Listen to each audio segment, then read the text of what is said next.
In this lecture, we are going to work on few issues in our chat application, and we are also going to add some new features. So let's go to VS Code, and currently I'm in the user list component. From here, let's go to chat component. And what we want is after the chat here, where we are displaying the timestamp of the last chat, there we also want to display an icon if the sent message by the current user is read by the receiving user. So if the message is seen from the opposite side, we want to display a check icon for that. So for that, here I am using another set of curly braces. Now we want to display that icon only when the logged in user is the current user. So we only want to display that tick message for the current user, for the logged in user. And we also want to show that tick icon only if the message is read. So here we can say message.read. So if the current user is the sender and if the last message is read, then we want to show an icon. And for that here, I'm going to use a font awesome icon. So let's here specify a CSS class name, and that class name is fa-check circle. So fa-check circle. Okay. And let me move it to a separate line to make it more readable. Okay, and here we are also going to add one more property, area hidden true, and we are also going to add a CSS style here. So here we want to set the color, and we want to set this color to red. For that, I'm using this color code. Let's save the changes and let's go to our application. There, let me open this chat. So here you will see that a check icon is being displayed for all the chats. Okay, now let me go and let me send a new message here. For example, hello. Let's send this. Now, if I refresh here, that last message is not yet read by the opposite user, by Mary Jane. So for that chat, it should not display that scene icon, this tick icon. But if Mary reads that message from John, so if I refresh the page here, first of all, here we should see one unread message. As you can see here, when I select it, that means the last message was read. So it is read. Okay, so now if we go to John's account, and there now after this time, we should also see this tick icon. So you can see that tick icon after that message. So whenever the message will be read by the opposite user, this tick message will be shown. If the message is not read, this tick message will not be shown. Okay. So this is one feature I wanted to add here. Now let's go ahead and let's fix some bugs. So for example, let me go ahead and let me start a new chat from John with maybe Steve Smith. So when I click on the start chat button, here we are getting an error. And the error says that it is reading this at function on undefined. And we have this error in this format name function, and it is in chat area component. So let's go to our application. Let's go to chat area component. So this is our chat area component. Let's scroll up, and here we have our format name function. Let me go ahead and let me retract this function here. Let's expand this function. And here we are trying to use this at on this first name and last name. And we are also trying to use this slice on this first name and last name. Now, from where we are calling this format name function? We are calling this format name function here, and there we are passing the selected user. So here what we will do is, to understand the issue, let's go ahead and let's log this user just to see what we are getting. Okay, and also in header component, we also have a console.log statement where we are logging the user. Let me remove that console.log statement from there. All right, let's save this chat area component. Let's go to our application. Let me refresh everything.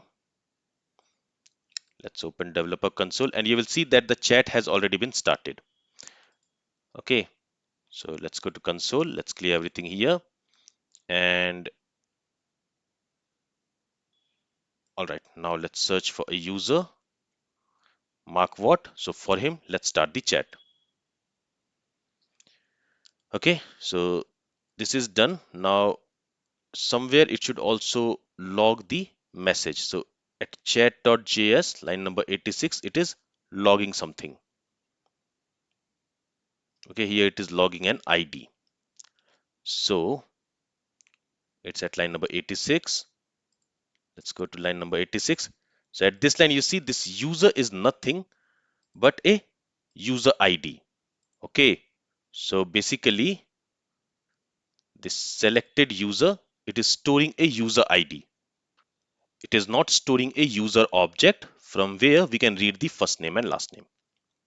So now what we are going to do is when we are starting a new chat, in the result, if I go to create new chat API, you see in the result, we are returning the saved chat, and in the saved chat, in the members array, we are simply storing the user ID of the users, right? So here what we are going to do is, here let's say await saved chat, and here we are going to populate that members array. So now instead of having only the user IDs, we want to have the complete user object. Let's save the changes and let's go to our application. Let me clear everything here. Let's refresh the page. Okay, and let's start a new chat with maybe Steve Fleming. Let me clear everything here. So if I click on the start chat button, now what error do we have? So now it is logging the complete user object, but now it is saying cannot read properties of undefined reading sender. So now we have this error where we are reading the sender. So let's go to VS Code, and here see not all the selected chats will have a last message. Okay, so if the last message is not there, in that case we don't want to read the sender value. Let's also check the selected chat here. Let's use this question mark before that, because as I said, not all the selected chat will have the last message, and on that if we try to read this sender, this selected chat dot last message will be undefined. On that undefined, when we try to read this sender, it is going to throw an error. So we only want to check this sender is available on the last message or not, only if the last message is available. Let's save the changes now. Let's go to our application. So that error is gone. Let me again search for another user. So let's start a chat with test user also. And now chat is created successfully. So all those issues are now resolved. Okay, very good. Now let's go back, and from here let's remove this console.log statement, and we have saved the changes. So now we can select a chat, and for that chat it will show us all the messages. Now what I want is the chat which has the latest message, it should come at the top. Basically we want to sort this chat list whenever a new message comes for a chat.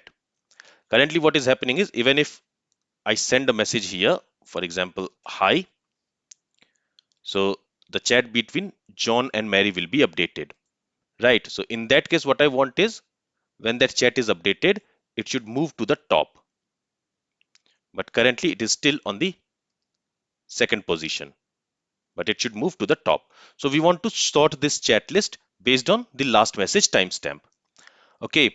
Now currently this is not working, even though in our backend code, so when we are sending a chat, so here we have this get all chat API. There, when we are sending a chat data, there we are trying to sort it by updated at property. So it should actually sort, but it is not sorting in front end. Now why is that? That is because if you go to userlist.js, there you will see that here when we are searching for a user using our search box, there we are filtering the users from the all users array. But when we are displaying the users, there we are using all chats array. So when we are filtering for a user, there it is displaying data from all chats array also and all users array also.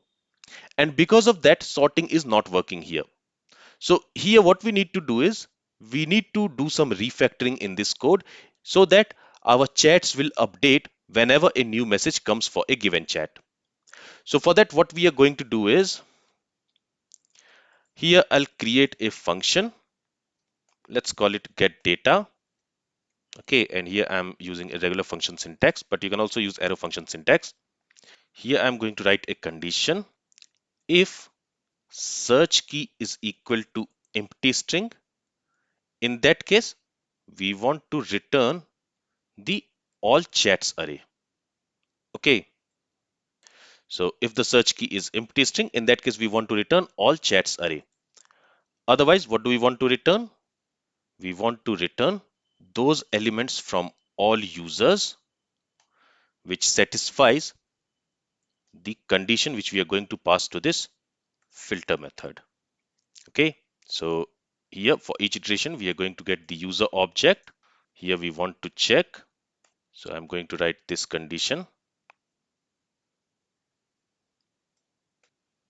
Okay, so here from this filter function, I'm going to return this condition. So basically, we want to filter those users whose first name contains the search key or whose last name contains the search key.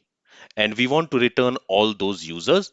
And this filter method is going to return us with all those elements with all those users which has satisfied this condition. Okay, so with this, let's save the changes. Let's go to our application and here, let's go ahead and let's remove this filter from here. Okay, actually this complete thing from here, and we are directly going to call this map function on this get data function. So I'm going to call this get data function here, and on that we are calling the map function. And this get data function, it is either going to return all chats or it is going to return some users which satisfies this condition from this all users array. So here we are either going to get a chat array or a users array inside this map function. So here what we are also going to do is, because we don't know which array type we are going to receive, we can receive an array of users or we can also receive an array of chats, right? So here we don't know what type of array we are going to receive. So inside the map function, first we are going to check if the array which we are receiving here, whether it is a users array or it is chats array. So here I'm going to call this variable as obj, and then here I'm going to create a variable. I'll call it as user, and to that I'm going to assign this obj.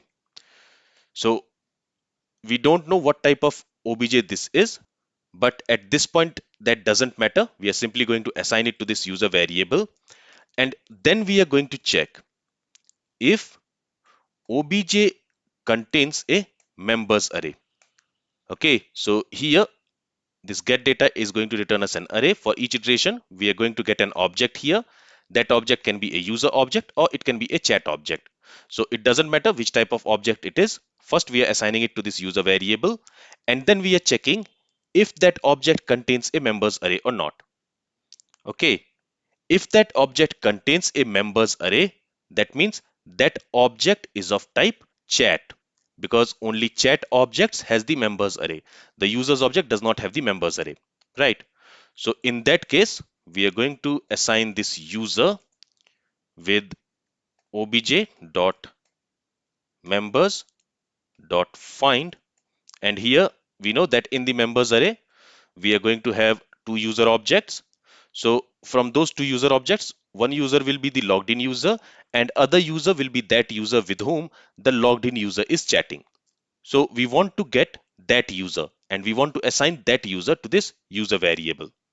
So here to this find method, let's pass a variable. Let's call it member, such that member dot underscore id is not equal to the current user dot underscore id. Okay, so here what we are doing is we are finding that user whose ID does not match the current user ID, and we are assigning that user to this user variable. All right. And then we are using that user variable in our application. With this, let's save the changes and let's hope that nothing breaks. Let's go to our application. And now you will see that the messages are sorted based on the last update time. If I go ahead and if I send a message to Mark, let's say, hi Mark. And if I send this message, if I refresh the page, Mark what should come at the top, as you can see. Okay. And here we do not see that tick mark because Mark has not read this message yet. But now if the test user sends a message, so for example, hi there, then that user should come at the top, as you can see. Now let me also go to Edge, and from there, let Mary send a message to John. So here let's say, hi John, let's send this message. So here we only have one chat, so we don't need to worry about sorting here. But let's go back to John's account. And now, since Mary has sent a message, that chat should come at the top. You see, that chat has come at the top, and John has not read two messages from Mary. But actually, we have sent only one message, right? So we have sent only one message, but for some reason, the count is coming as 2 here. But we will see that later. So if I go here, I should see that message, hi John. So now sorting is also working.